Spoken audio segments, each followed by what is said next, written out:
Good morning. We are going to begin our program.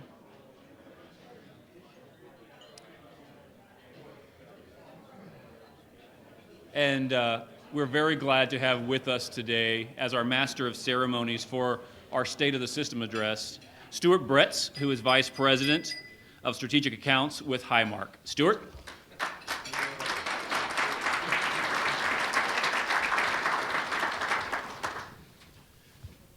Good morning, everyone, and welcome to the Dixon University Center. I'm Stuart Bretz, Regional Vice President of Sales for Highmark. I'm excited to be here representing Highmark. We are a longtime and proud supporter of the state system of higher education through the State Systems Foundation. I was asked to serve as the MC of this morning's event by Jenny Hartman, the Foundation's Executive Director. Jenny, thank you very, very much for the opportunity. And on behalf of Highmark and the Foundation, I'd like to thank all of you for joining us this morning. Today, we'll hear some very inspiring words by the Board of Governors Chairwoman Cindy Shapiro, who in a relatively short period of time on the board has clearly demonstrated strong commitment to the success of the system, the universities, and each of the more than 100,000 students that attend them. I don't think that you could find anyone who is more passionate about higher education and the valuable role it plays in all of our futures. We'll also be hearing from Chancellor Frank Brogan as he presents his third State of the System address.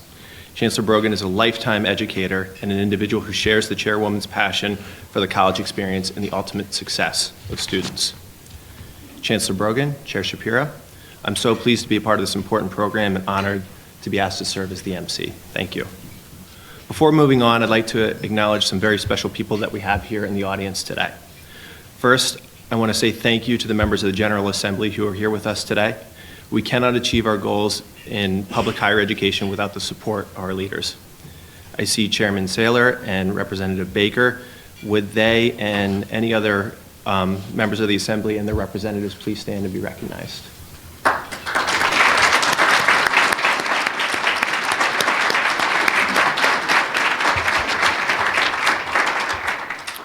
I want to acknowledge the members of the Board of Governors who volunteer countless hours of service to help make the state system the success that it is. Board members, please stand so that we can honor you.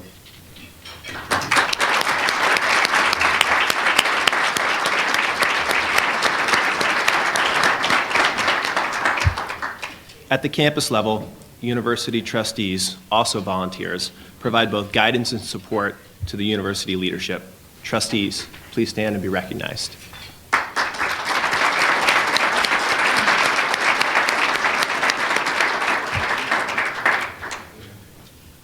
University presidents are our CEOs.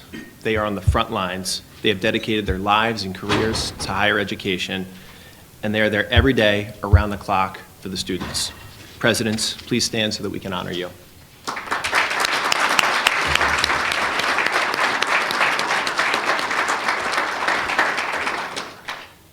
Finally, the Foundation also plays an important role in the health and vitality of the state system, helping raise student scholarship funds and other support for the entire system. Foundation board members who are in the audience, please stand.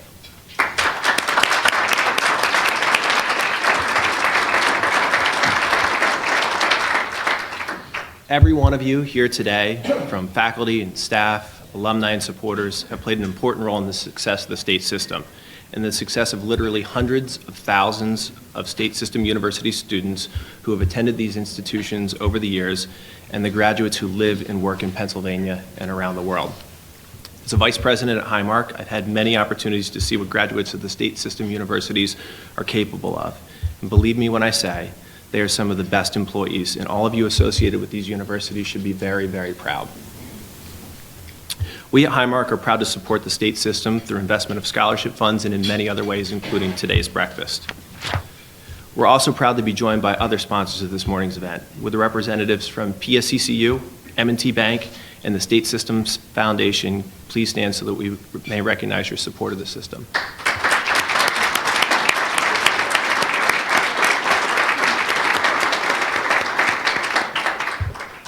Today is a day of reflection. The Chairwoman and Chancellor will share their thoughts on where the state system is today and where it's headed. After all, it's good to reflect and to look ahead. So it's my pleasure to bring to the podium a great leader in higher education. Cindy Shapira may be what some would consider a newcomer to the state system, but she has a long demonstrated commitment to higher education. Through the course of her career, she has worked with both education and nonprofit institutions and has served on the Board of Trustees of various colleges and universities. Cindy was elected chair of the Board of Governors last July, and in 6 short months in the position has already made a lasting impression, always putting the success of the students first. Ladies and gentlemen, Chairwoman Shapira.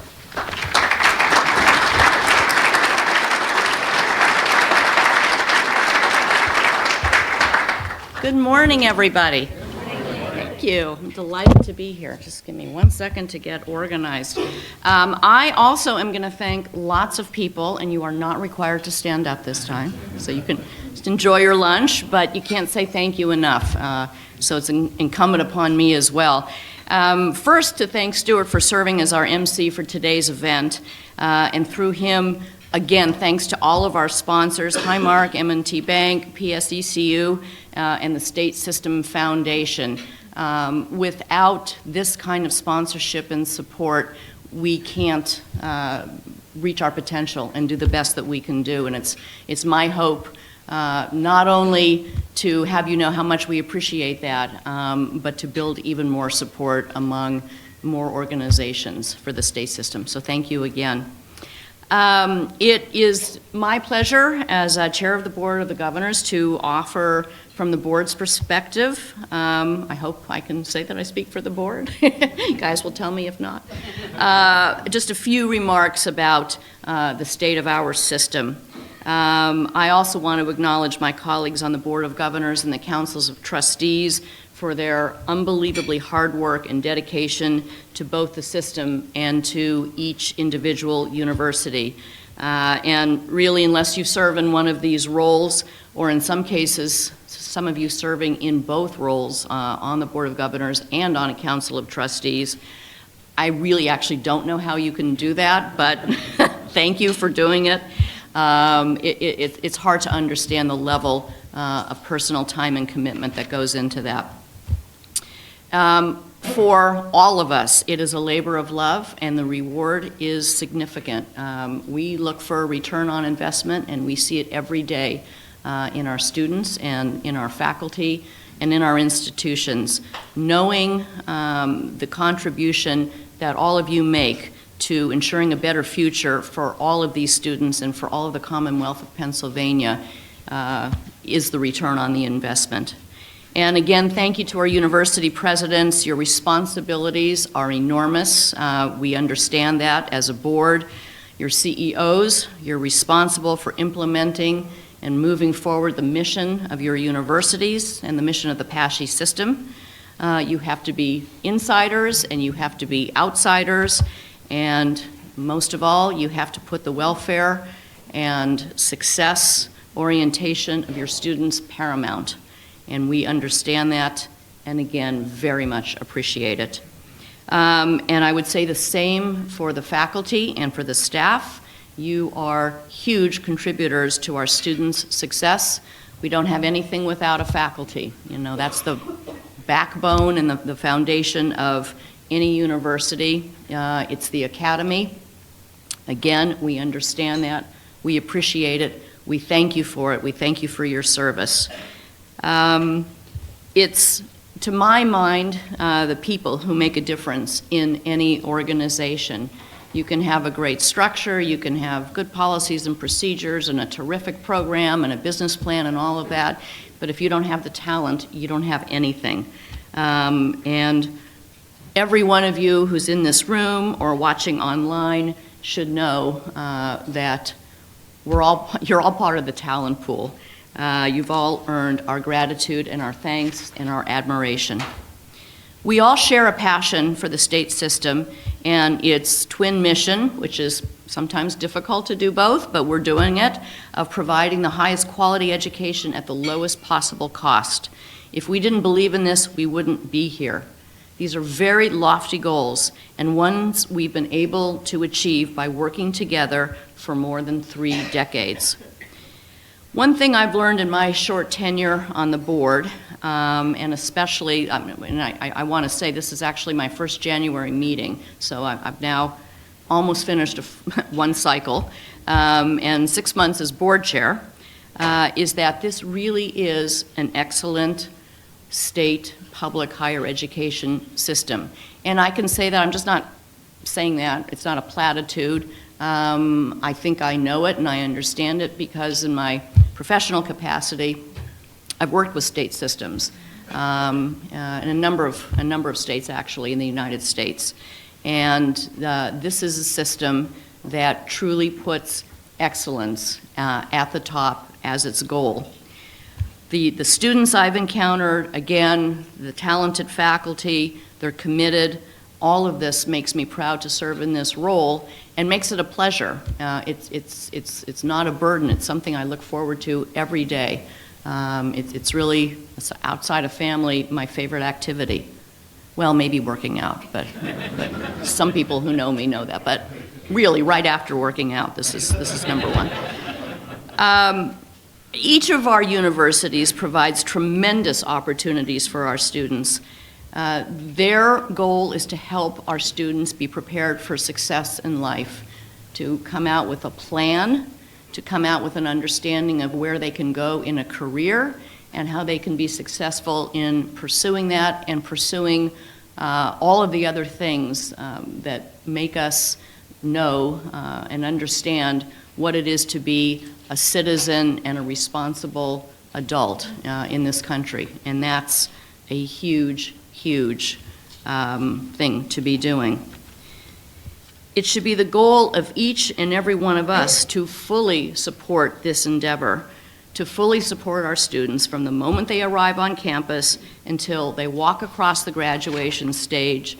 And again, I would say that we want those outcomes to be about not just matriculating, persisting, and graduating with a degree, but also with, again, a plan for the future which will ensure a lifetime of fulfillment, not just for themselves, but for their families. And because we're a public system, all of this comes back, I like to think of it in a big circle, right back to our own communities and to the entire Commonwealth. And that's really what's special about the PASHE system, is that we see that circle of life, really, where we make an investment and it comes out on the other end, where we produced great citizens who are productive and pay taxes and participate in our Commonwealth and our democracy. So students and our families should know that our universities will provide them not only with this excellent educational experience in the classroom, but also out of the classroom opportunities that will help them succeed. From academic and career planning to internships, service learning, study abroad opportunities, and much more. We've been doing that, but we can always do more. We can do more to make it systematized, a part of every student's educational experience at a PASHE university, and a part of what makes us attractive to students and families and a great investment. So it's easy to talk about what we want to do, and it's easy to set high expectations, but we have another responsibility. We have a responsibility to monitor it. Are we doing what we say we're going to be doing? And how do we do that? What are the kinds of metrics that we set up to look for these outcomes around success? The PASHE system takes this very seriously, and we're engaged in several initiatives around this. We're designing a new way to look at student outcomes, a student success dashboard, if you will, which will answer basic questions like, who are our students, how are they doing, how soon are they doing it, and what are they doing at the other end. And I really look forward to, I've been involved in, as that tool is being created, and I look forward to seeing it come online this year. We're talking about it in terms of our strategic planning too, so this is really infiltrating everything that we are doing as a system. So far I've been very positive, and I'm a very positive person, and I will remain so, but I'm also an honest person, and I believe in candor. And so some of the things that I'll have to say, and the Chancellor will follow me, are out of our great love for the system and for the Commonwealth and for the students. And, we'll just start by saying that we know that the landscape of higher education is very different today than it was even just a decade ago. The reality is that we're facing enormous challenges. We're not alone. So some statistics. Nationally, between 2008 and 2016, state support for higher education was reduced by a combined nearly $3 billion, while most states, including Pennsylvania, have begun to restore some of those funding cuts. We still have a long way to go. The appropriation we're receiving this year, even with consecutive years of increases for which we are so thankful to the governor and to the legislature, still leave us $60 million less than what we received in the year before the recession began. And at the same time, our enrollment has declined for several years in a row, which is also monitoring a national trend, including just the numbers of students attending college, which has declined for the past 5 consecutive years. And we understand what the impact is. It's very real. We just went through a very challenging year in the state system's history. Many of our universities feel the dual effects of declining revenues and declining enrollments, which make for an unfortunate, unperfect storm. And as daunting as these challenges have been, there's little doubt that 2017 may bring even new and perhaps greater challenges for many of our universities. So I actually think that this is going to be a pivotal year for the state system.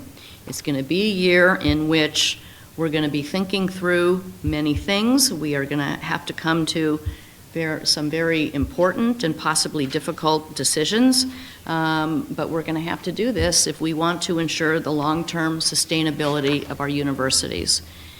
I truly believe that if we don't take the steps necessary to ensure a strong future for public higher education in the Commonwealth, we will live to regret it. And while I can't deny that we face a difficult road ahead, any of you who know me at all know that I am a realistic optimist. I like to look at these challenges a little bit differently. I want to see them as opportunities. I don't want to see them as, this dark hole out there that we have to approach with trepidation. I want to see them as opportunities to rethink how we do business, look at different business models, and take advantage of the fact that if you have to look at things, you can put what's most important first, which is our students and student success, and build from there. And in a way, it doesn't give us a clean slate, but it gives us an opportunity to really look at things from that perspective. And if I don't bring anything else in my role for however long I'm chair, I hope I bring that perspective and that ability to look at what we face ahead from the point of view of, let's see where the opportunities are. Let's not look at where the deficits are. I am confident that with an attitude like that, we can continue to thrive as a system. As I said, what are we? We're a group of extraordinarily talented faculty, administrators, and professionals and staff working at the PASHE board level. If such a talented group of people can't do it under tremendous leadership from this board, and I have to say, this board is really unbelievable. This is the finest collection of people in a leadership position like this that I have ever worked with, and I mean that sincerely. I think that we can make the strong changes that are needed, and I think we can do it coming out right. So toward that goal, the first step is undertaking an in-depth strategic review of the system. We're going to examine every aspect of how we're organized and how we operate. This is not a scary thing. This is a good thing because I think we'll basically find that we operate very well and there are some opportunities to do things even better than how we are doing them. We are going to be asking everybody as we engage in this, asking me, I'm going to ask the Chancellor, the board, everybody to put aside personal interests and keep our eyes on the prize and remember what it is we're all here for. And that's what I'm going to be saying over and over and over again. Like anytime it starts to delve into anything territorial or anything like that, I'm going to say, whoa, keep our eyes on the prize. That's going to be, I didn't make that one up, obviously, but that will be, I think it's a good mantra. So, you know, we're going to move forward with this review. People are going to have different opinions. That's okay. That's all good. We have to have conversations about this. Again, we have to have open, honest, and candid conversations. I think that this Board of Governors is ready to face this challenge and this opportunity for opportunity head on. And I ask all of you who are here and anybody watching to join us in this effort. Our 100,000 students deserve nothing less. So our universities have served this Commonwealth well for more than a century, and our opportunity is to ensure that they continue to do so in a manner that best serves our students. Again, I stand committed to that goal. I'm telling the board they're committed to that goal. You know, they can yell at me afterwards. I'm saying it publicly. Once again, I just thank you for all of the support and truly the love that I feel in this room for this endeavor and for this mission. Thank you very much, and I'm now going to turn it over to Chancellor Brogan.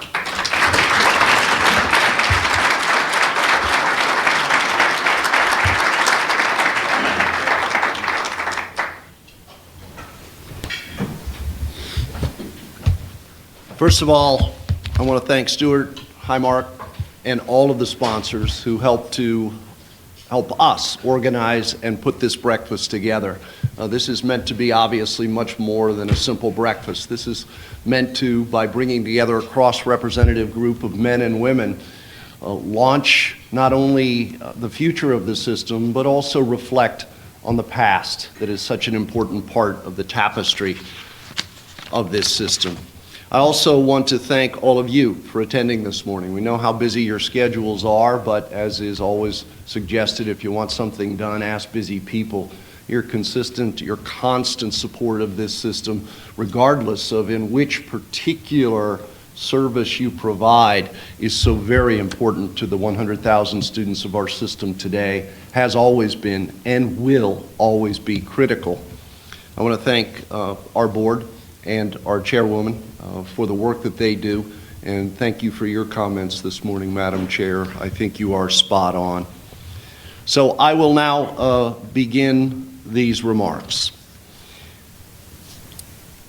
Welcome to the Dixon University Center, and we are delighted to have all of you here with us this morning.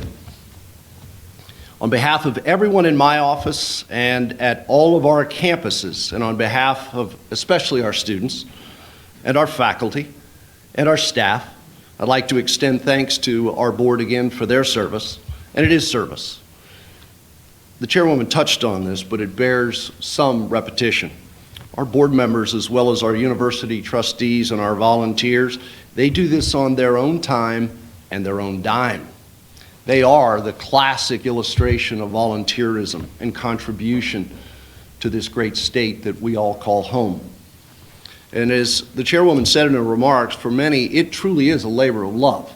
This is not just an annoying or sometimes frustrating fancy into which they venture. This is a flat labor of love for the men and women that we work with each and every day. To all of them, we say thank you. To the rest of our audience, including our students, faculty, staff, university presidents, foundation members, and other friends of the system who are here with us today, I and we are grateful to each of you for the contributions that you do make on a daily basis to the success of our students. To the students in the audience today, and we have them, I say look around the room. The people you see are a big reason why you have access to a high-quality, high-value educational experience. I also want to take a moment to recognize some very special students who are with us here today. They're part of the state system's Harrisburg internship program. So not only are they important to us as students, but also, as the chairwoman mentioned, a very special niche that they fill, which is not only the illustration of what great internships can do, but also the idea that by the time we are finished, we should want and be able to provide an internship to every student in our Pennsylvania state system of higher education prior to them walking that graduation stage. They are part of that internship program, and for nearly 30 years, this semester-long program has brought outstanding students from across our universities to the state capitol to gain valuable experience working with policymakers in Pennsylvania government. These are some talented students who are remarkable ambassadors at the same time for the universities and the system as a whole. I'd like to recognize those students and ask them to stand, and I would ordinarily this morning ask them to stand along with the outstanding Dr. J.B. Smith, who is a member of our faculty but also the coordinator of this internship program. I received just enough information to be dangerous. J.B. is not able to join us this morning relative to an automobile accident. That is all I know. So please don't believe I'm telling you he was involved in it as a participant. This just in, ladies and gentlemen.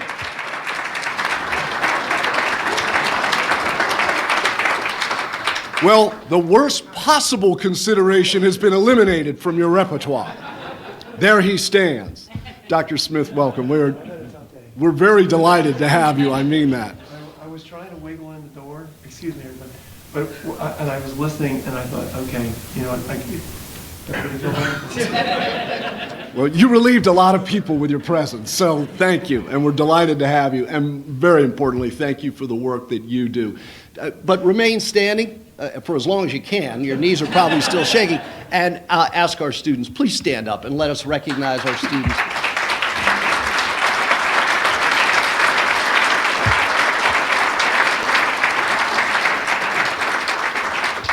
Dr. Smith, we'll now put you down as having achieved one of the more memorable entrees into a room that I can remember in all of my years. And I do know that based on the time of year, asking faculty and students to come together this morning is not an easy thing to do based on scheduling, but we're delighted to have them. Faculty, for that matter, are the heart and soul of our institutions. They make a difference in students' lives every single day. Their knowledge and dedication, their creativity, and most of all, their commitment to the education of their students is truly what makes our universities very special places. They are what make a state system university education, at the end of the day, really what it is. And we have the privilege of working side by side in our system with dedicated men and women who use that as their mantra every day they appear on a university campus, and it is a privilege to do so. As our board chair noted earlier, last year was quite a year for the state system. Every day seemed somehow to bring a new challenge along with it. Without a doubt, the state of our system is directly tied to the state of our Commonwealth. As Pennsylvania wrestles with lagging revenues, rising operational costs, and intense competition for growth, so too do our public universities. We do have a symbiotic relationship in that regard. And that relationship can also be a very good thing. As our public universities thrive, so too will the Commonwealth. As the Commonwealth begins to thrive once again, so too should our public universities. With almost 90% of our students coming from Pennsylvania and the vast majority of those remaining in the Commonwealth following graduation to raise their families, be employed, and contribute to the very future of this Commonwealth, we must consider our universities also an investment in Pennsylvania's future. Consider this: our universities generate $11 of economic impact for every dollar of public support. That's a remarkable turnaround, and one we should be proud of. Thanks to the support of Governor Wolf, as mentioned in the General Assembly and our friends there, we're receiving a second straight year of increased funding from the Commonwealth, regardless of the amount. You have to understand, because I work with colleagues all across the country, that is not as easy to pronounce as it is in many other places in the United States today, where that isn't yet happening, even in the face here of sometimes daunting odds relative to our finances. The issue of affordability is something that this state is and should continue to deal with. Remember, the issue of affordability really comes in two halves of a loaf. One, our students' ability to pay the cost, which continues to rise, and two, the cost itself. And if we only address one half of the loaf or the other, and don't consider that together really defines the issue of affordability, we will only be guilty of either just finding students more money to help pay the freight, or we will only be successful of keeping costs down and still know that students will struggle with costs based on the wide and disparate impact that costs have to a wide and disparate number and ability to pay among our students. As part of a historic meeting attended by the presidents and provosts of our 14 universities, it really was historic, and the presidents and provosts of Pennsylvania's 14 community colleges, this is a good example. We signed a first ever system-wide reverse transfer agreement that makes it easier for students across the state to receive their first college degree. And we must continue to coordinate closely with our partners in the community colleges for two reasons. One, to ensure there are no gaps in service for Pennsylvania students. And two, to minimize any unnecessary duplication of effort among the colleges and universities. That is certainly in the best interest of our students and our aspiring students. The board made other important policy decisions last year that strengthened the university's general education requirements. For those of you in the audience my age or even much younger, in your higher education dealings, you remember general education, or you at least remember something about general education. A set of requirements for undergraduate students that some believe are just hurdles to be crossed before you are permitted as an undergraduate to get on with what I call the lightning round of major degree requirements. And yet those of us who do this for a living know and understand the historic and still timely necessity to create and have in place a high-quality track of higher education, general education requirements for our students that not only create a keen discipline and knowledge base, but also contain within them the other real-world skills that a university student has to have today to go on to chase that major course of study and then go on to a contributing way of life afterwards. And we've been doing great work on the general education front in all of our universities. Hats off to all of the people in our universities who are making that a high priority to assure this group of students and the group of students following and so on a high-quality general education experience that will translate to their future success. Our universities are also working hard to align their program array with the evolving needs of students in the Commonwealth. As great as our academic programs are, there is a necessity to always look at them, evaluate them, consider them, and not just on a system side, right down to the granular level of each and every university's regional needs, goals, and expectations, and make certain that the academic program that we have in place at any given time not only is right for that university, but combined with our other 13 universities and combined with the tapestry of higher education in this state that exceeds 350 institutions of higher ed, is right for the Commonwealth of Pennsylvania, the country and the world in which these students are going to live and contribute. Last year alone, the universities added more than 30 new degree programs and nearly 200 new minors, certificates, or concentrations. And at the same time, our universities discontinued more than 70 degree programs in a continued effort to balance the equation of academic offering to make certain that it is ever important to the students in our charge. These changes are crucial if we're to remain relevant to our students and to the state of Pennsylvania. While revising policy might not sound very sexy, these changes will also directly benefit students. They'll help ease students' arrival on campus, enhance their overall learning experience, keep them on track toward timely graduations, and ensure the relevancy of their degrees. You've heard me talk about the work we're doing to identify any gaps that might exist between the array of programs our universities offer and the kind of programs our students and their future employers demand. We've continued to develop tools that provide the universities with resources so they can better align their programming to ensure every state system student does, as the chairwoman mentioned, have a plan in place for the future as they navigate our state university system to a degree and beyond.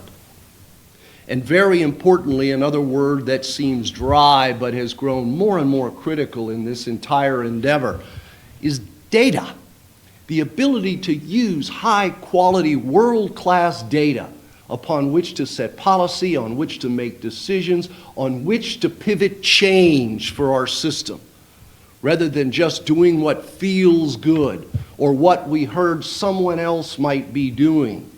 It is critical that we make our decisions with the best possible data that we have available to us.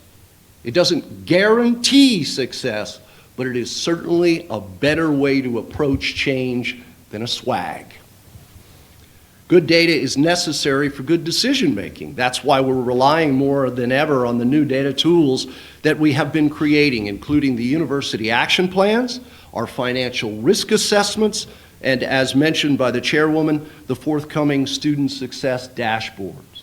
We need clear, concise, succinct, and creditable information upon which to make the policy decisions that will drive our system forward and create a learning and teaching environment second to none. And these resources combine to provide a three-part accountability toolkit that empowers our university and system leaders with an unprecedented level of useful information and analysis. This will help make strategic decisions that will change the face of our universities and this system for years to come. That's just some of the good news. Extraordinary when you consider the myriad challenges confronting our system, and indeed, for context's sake, systems all over the country. Certainly, we're not alone in the challenges we're facing, as I mentioned. And as the chairwoman mentioned, lagging state support, rising costs, declining enrollments, all are issues affecting university systems across this country. Also, as noted in her remarks, the chairman mentioned the fact that the beginning of the recession, state support to our own system has been reduced by billions of dollars nationally, significantly right here in the Commonwealth. It's one of the nasty impacts of the greatest recession since the Depression that this university has seen unfold. And at the same time, overall college enrollment has declined this year across the nation, as mentioned, for the 6th consecutive year. It is a demographic issue.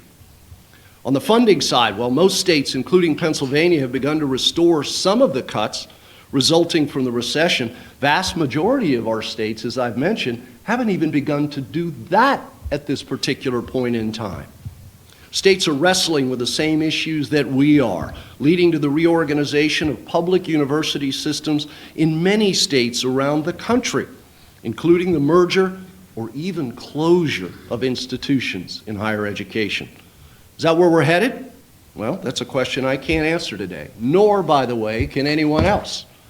But it is a question we have to ask, and we have to answer. This year, not in the future, this year, because our universities are essential to Pennsylvania's future. The urgency is there now. Consider this, by 2020, more than 60% of the jobs in Pennsylvania and nationally will require at least some post-secondary education, and 1/3 of the projected job openings in the state are expected to require a bachelor's degree or higher. We must be there to help meet that need. And that's just one more reason why we have to rethink how we're organized to ensure we're serving students first and foremost. You know, as Chancellor, I sometimes lament the fact that in the past, and still in some cases today in higher ed, We've expected students to come to our universities and required them to organize their lives around us, rather than inviting them to our universities to witness how we have organized our universities around them. If we're serious about the future of public higher education in Pennsylvania, or anywhere for that matter, we have to change. And we're taking steps to make that happen. For the past several months, we've been in the information gathering phase of a strategic review, as the chairwoman mentioned, the review that she talked about earlier, and I congratulate mightily the chair, the board, and the people at the universities for the courage to take on a very difficult issue, change. But our board and our universities understand the necessity to do so. We'll be taking a hard look at how we are organized today and how we need to be organized in the future in order to continue to serve our students and the Commonwealth as its public university system. We don't have the luxury of waiting for someone else to do it, and frankly, I think we are the people who should have the courage and the expertise to step up to the plate and create a clarion call for change and what that change will look like. And then expect, hope, and demand those changes be made, lest they end up dusty, bound, previously considered ideas for change sitting on a shelf somewhere. Every bit of this system, as great as it's been over the years, has to be examined. From how we operate the office of the Chancellor to how we're organized as a system, we're approaching this strategic review with no restraints, no preconceptions, and no limits. And I cannot underscore enough the sense of urgency, as I've tried to do, that exists. If we don't act now, if we don't act today, it's a guarantee that the rising tide of just circumstance will swamp the boat. We know this. The current approach as to how we do things, how we're organized, how we're funded, how we operate, all of it, we know is unsustainable. And that is an undeniable fact. That's just not philosophical, it's mathematical. And it's only going to get worse if we don't do something about it, and now. As our chairwoman stated earlier, this is going to take a team effort. Everyone must work together. Toward that end, we'll gather input from students, faculty, staff, alumni, elected leaders, and everyone who cares about publicly supported universities in Pennsylvania, and we'll define the pillars of excellence for the future. Too often we treat our public universities as simply government bureaucracies rather than as institutions of higher learning that they really are. We've got to take steps now to unshackle our universities from many arcane rules, practices, policies, procedures that literally, I testify to you today, are preventing us from being true and better engines of opportunity as we're intended to be. What worked 30 years ago in many cases isn't working anymore. Change can be hard. It oftentimes is. But sometimes it's necessary, and more importantly, to perhaps paraphrase our board chair, it can create new opportunities. For anyone who might choose to lay obstructions across the path of real, solid, honest change, and thus real progress, know that you're putting at risk the very existence of our public universities. We must overcome any such obstacles. The destination point is too important not to make that destination. People will always disagree over ideas. That's to be expected.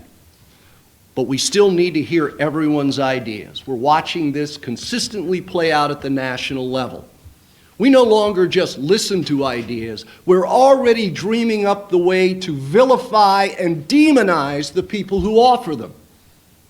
That is not a recipe for success that we in this system should consider following. It's okay to disagree.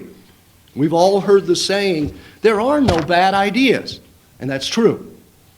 Well, I submit the only bad idea is the one that's never spoken, the one that's never shared. because of the fear of change, or worse, because of the fear of those who will not themselves accept change. Not only do we have an opportunity to make some dynamic changes, we have an obligation to do so. If our state-owned universities are to survive, more than that, if they're to thrive into the future, we must be willing to evolve. We can't just tinker around the edges. We've got to be brave enough to explore every option as we move forward. And through this all, we have to remember that there are factors affecting our universities that we do not control. There should also be a larger conversation in this state about higher education in general and the hundreds of institutions that operate in the Commonwealth going forward, many of which benefit from some sort of public support. In a very real sense, we're working against ourselves, competing for students rather than coordinating together on behalf of those same students and the Commonwealth of Pennsylvania. Several months ago, Governor Wolf brought together higher education leaders to begin a conversation focused on affordability. I applaud him for that. Now we must reaffirm our mission, and that is our mission in this system, by law, to provide a high-quality, high-value education among the changes we might pursue. That mission needs to be maintained. Our students and their families deserve no less. Hear me on this. We cannot resist change simply to protect our own enlightened self-interest. It's not about us.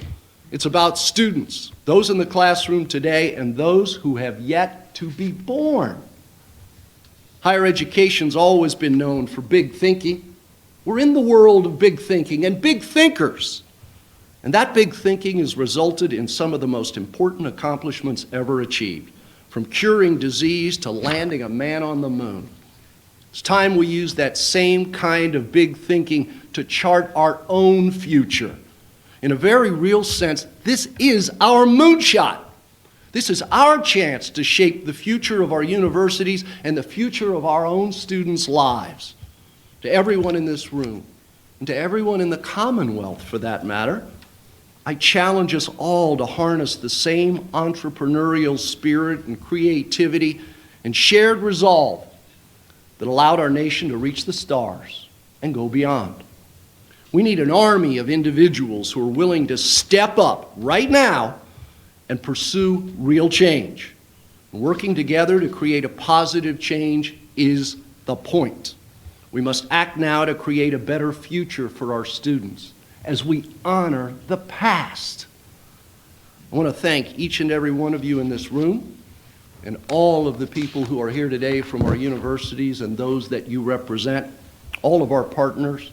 And as I give away the podium again, thank you to Stuart, Highmark, all of the people who work beyond our system to contribute to it, to make certain that each and every little boy and little girl in this state ultimately have the opportunity to access a high-quality, affordable state university system that will stand the test of time if it has the courage to change to meet that obligation. Thank you all for coming together and for the work you do.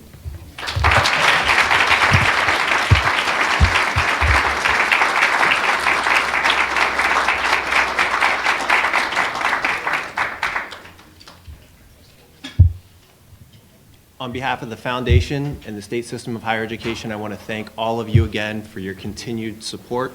I want to thank again my co-sponsors for this morning's event, M&T Bank and PSCCU. I want to thank Jenny again for the opportunity to be the MC today.